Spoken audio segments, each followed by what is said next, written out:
İmtiyazlı kateqoriyadan olan şəxslər əmlaka dair rüsumları ödəməkdən azad ediliblər. Bununla bağlı qanunvericiliyə edilən dəyişiklik artıq qüvvəyə minib. Bəs söhbət hansı əməliyyatlara və ya sənədlərə görə ödənilən rüsumlardan gedir? Güzəşt tətbiq olunan kateqoriyaya daha kimlər daxil edilib? Ətraflı sujetdə. Müharibə əlilləri və şəhid ailələri daşınmaz əmlakın qeydiyyatına dair dövlət rüsumundan azad edilir. Bununla bağlı dövlət rüsumu haqqında və daşınmaz əmlakın dövlət reyestri haqqında qanunlarda edilən dəyişiklik qüvvəyə minib. Güzəştdən Azərbaycanın ərazi bütövlüyünün, müstəqilliyinin və konstitusiya quruluşunun müdafiəsi, 1990-cı ilin 20 yanvar hadisələri, həmçinin hərbi xidmət vəzifələrini, o cümlədən Çernobıl Atom Elektrik Stansiyasında hərbi xidmət vəzifələrini yerinə yetirməklə əlaqədar əlilliyi müəyyən edilmiş, habelə şəhid ailəsi statusu almış şəxslər yararlana bilər.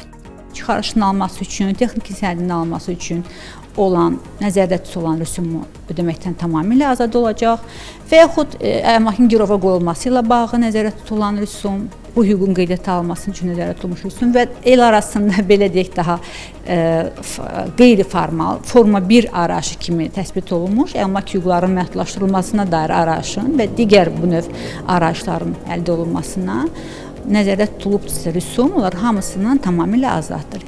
Yəni başqa sözlə, bu insanlar reyestrin göstərdiyi xidmətlərdə nəzərdə tutulan dövlət rüsumlarından azaddılar. Bu kateqoriyadan olan şəxslər şəxsiyyət vəsiqələrini və aidiyyatı sənədləri təqdim etməklə güzəştdən yararlana bilərlər.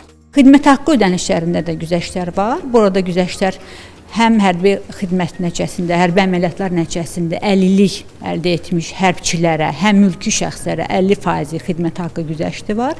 Həmçinin işğaldan azad edilmiş ərazilərdə ümumiyyətlə əmlak hüquqlarının qeydiyyatı ilə bağlı istənilən növ əməliyyata və istənilən şəxsə 50% güzəşt tətbiq olunur.